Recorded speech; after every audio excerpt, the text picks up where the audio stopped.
말이 되나요? 내 친엄마가 성재 선배 집안으로 들어가 있었다는 사실. 이걸 은호가 알게 된 순간 모든 게 뒤집혀 버렸어요. 단 한 문장으로 설명이 안 됩니다.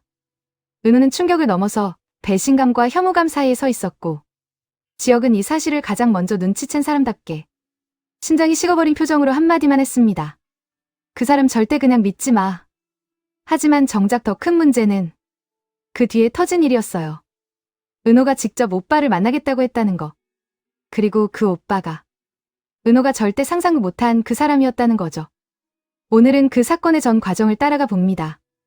은호와 성희, 지혁, 그리고 성재까지 모두의 감정이 뒤엉킨 29화 핵심 장면. 그리고 마지막엔 말하기 힘들 만큼 묘한 장면이 기다리고 있습니다. 은호가 처음 이 사실을 들었을 때 표정이 무너진다거나 울었다거나 그런 반응이 아니었어요. 오히려 기묘하게 멍해진 상태였다고 보는 게 맞습니다. 왜냐면 고성이라는 여자가 갑자기 친엄마라고 나타난 것도 충격인데, 그 여자가 성재의 새어머니라는 사실은 아예 논리가 붕괴되는 수준이었거든요. 머리로는 우연일 수도 있다고 말하고 싶었지만 가슴에서는 말이 되나? 일부러 접근한 건가? 그런 의심이 고개를 들었어요. 그리고 이 모든 혼란의 중심에 지혁이 던진 그 짧은 경고가 있었습니다. 저 사람 감추는 게 너무 많아.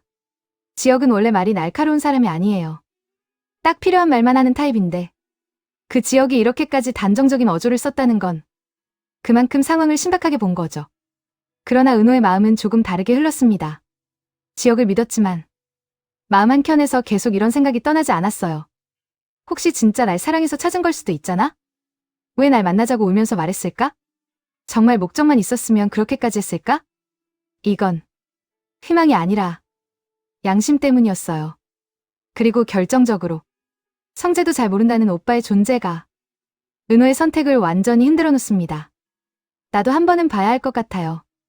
그 문장 하나로 은호는 자기 마음속에서 결론을 내렸습니다. 도와줄지 말지는 그 사람을 본 후에 판단하겠다고요. 성희는 은호의 메시지를 보자 당황하는 대신 이상할 만큼 차분해졌어요. 올 게 왔네. 그런 표정이었죠. 문제는 서희도 알고 있었어요. 오빠 우진이 자기 간이 필요해도 절대 받지 않을 거라는 거려. 그래서 시간을 끌 여유가 없었습니다. 은호를 만나게 해야 했습니다. 하지만 직접 말은 못했고, 그렇게 둘은 양평의 요양원으로 향했어요. 멀리서 휠체어가 보였을 때 은호는 그냥 아픈 사람이구나, 그 정도만 생각하고 다가가려 했어요. 그런데 얼굴이 보이는 순간 은호는 한 발자국도 앞으로 갈 수가 없었습니다. 얼굴, 목소리, 웃음 버릇. 고등학교 때 은호가 가장 마음 놓고 의지하던 그 친구가 휠체어에 앉아 있었던 거예요. 갑자기 유학을 간 뒤 연락이 끊겼던 그 친구. 은호가 한 번도 미워하지 못했던 사람. 그 사람이 오빠라니.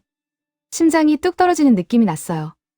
기쁨도 아니고 슬픔도 아니고 그냥 모든 감정이 뒤섞여 몸이 굳어버렸습니다. 옆에 있던 성희는 은호의 눈을 보곤 조용히 미소를 지었어요.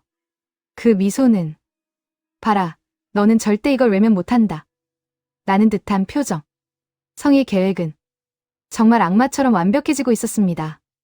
수빈과 성재가 세 번째 데이트를 마쳤다는 소식은 둘에게 완전히 다른 감정을 남겼습니다. 수빈에게는 이제 정말 끝이구나 라는 아쉬움이 남았고, 성재에게는 자꾸 마음 한 곳이 쿡쿡 찔리는 듯한 묘한 허전함이 남았어요. 성재는 원래 사람을 깊게 흔드는 스타일이 아니라서 이 감정을 인정하는 게 더 어려웠습니다. 하지만 그 감정을 무시할 수 없는 순간이 옵니다. 수빈이 좋아한다고 했던 바다. 파도 소리가 들리는 곳. 북적이지 않고 조용한 포인트. 성재는 평소 스타일과 완전히 다르게 하루를 통째로 비우고 대신 내가 준비할게라고 말했습니다. 수빈은 그 말 한마디에 진짜 잠을 거의 못 잤대요. 그렇게 둘은 도시를 벗어나 한적한 항구로 갔고 작은 배를 타고 나가 잔잔한 바람 맞으며 여유로운 시간을 보냈습니다. 근데 문제는 돌아오는 길에 운명처럼 마지막 배를 놓친 거예요. 작은 민박집, 둘만의 공간, 적막한 공기. 수인의 가족들은 전화기를 미친 듯이 울렸고 수빈은 얼굴이 하얗게 질려 있었어요. 어떡해요, 오빠 뭐라고 말해요. 그때 성재가 수빈을 바라보면서 조용히 말합니다. 그냥 나랑 있다고 해. 이번 주말에 내가 직접 찾아가서 얘기할게. 시간이 멈춘 것처럼 수빈은 말을 잇지 못했고 그 순간 둘의 공기는 이미 전과 완전히 달라졌습니다.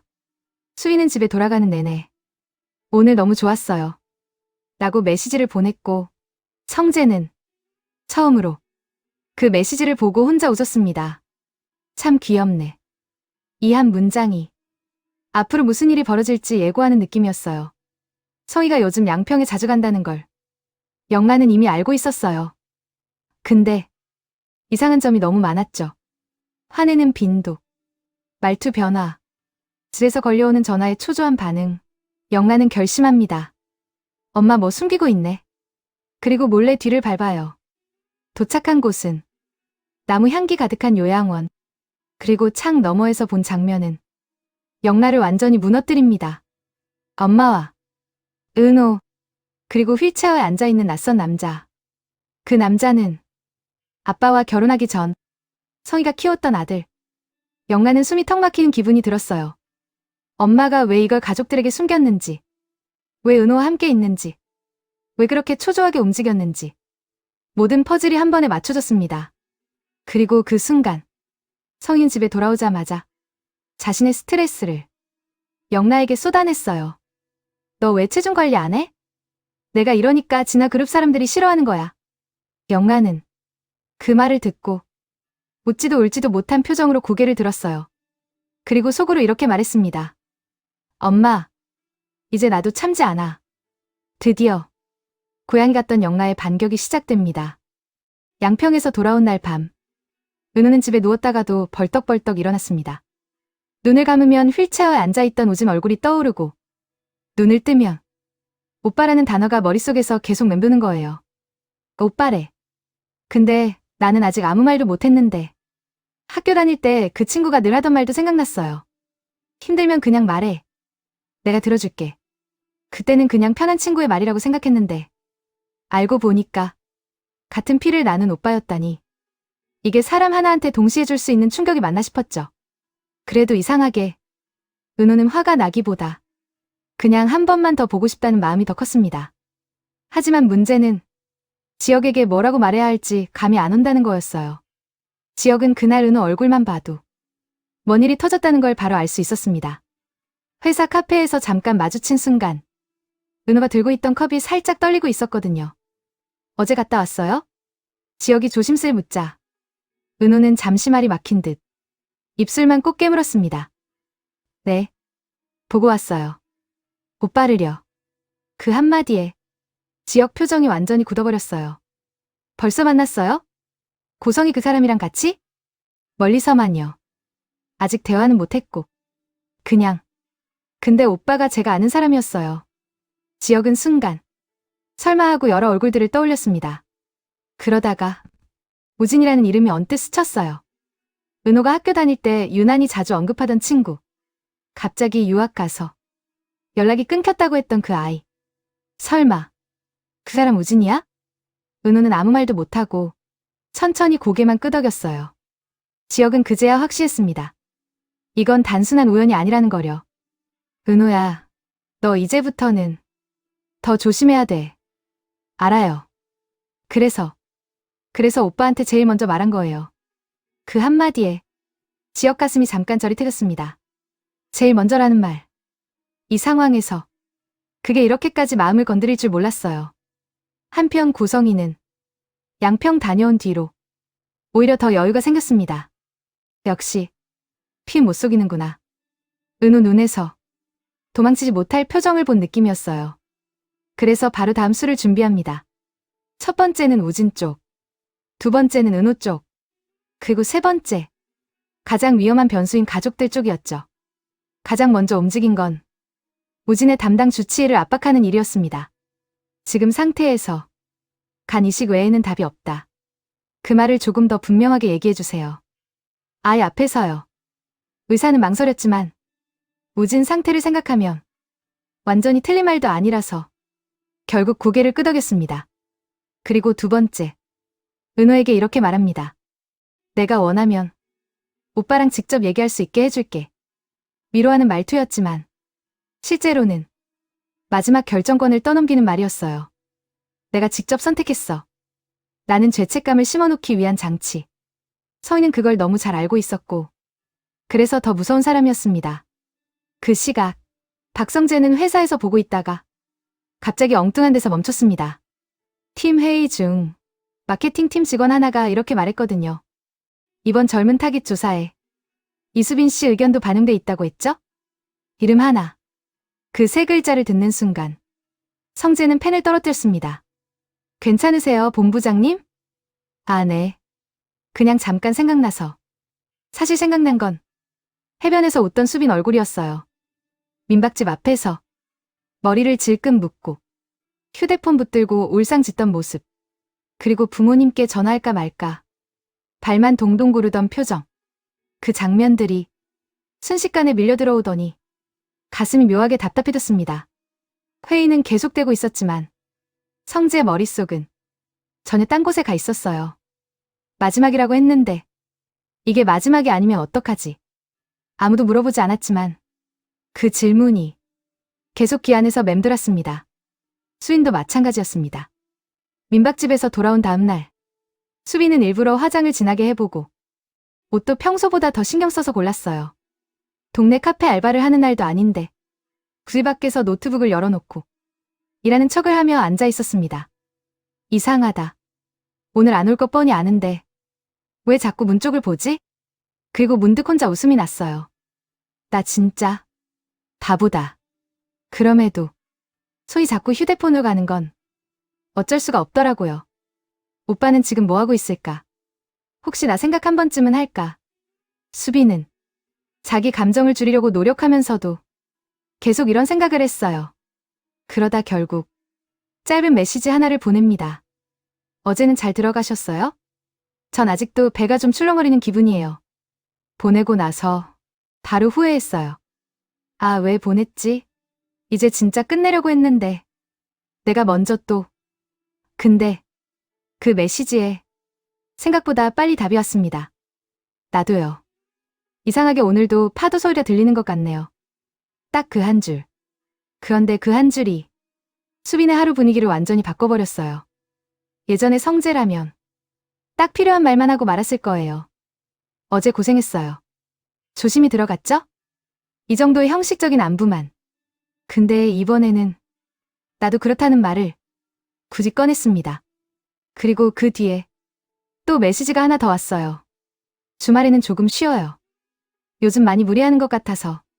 수빈은 그 메시지를 10번은 넘게 읽었다고 합니다. 주말에는 쉬라. 이 말이 그냥 예의상인지 진짜 걱정인지 그 사이에서 계속 왔다 갔다 하다가 결론은 하나였어요. 어쨌든 나를 생각은 한다.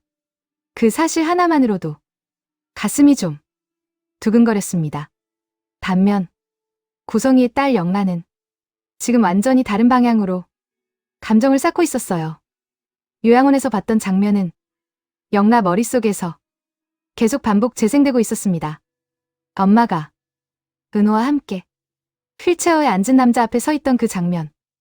나한테는 살 좀 빼라, 관리 좀 해라. 너 그 따위면 진화그룹에서 싫어한다고 하더니 정작 본인은 가족들 몰래 예전 가족과 조용히 만남을 이어가고 있던 거예요. 영란은 더 이상 착한 딸 연기를 하고 싶지 않았습니다.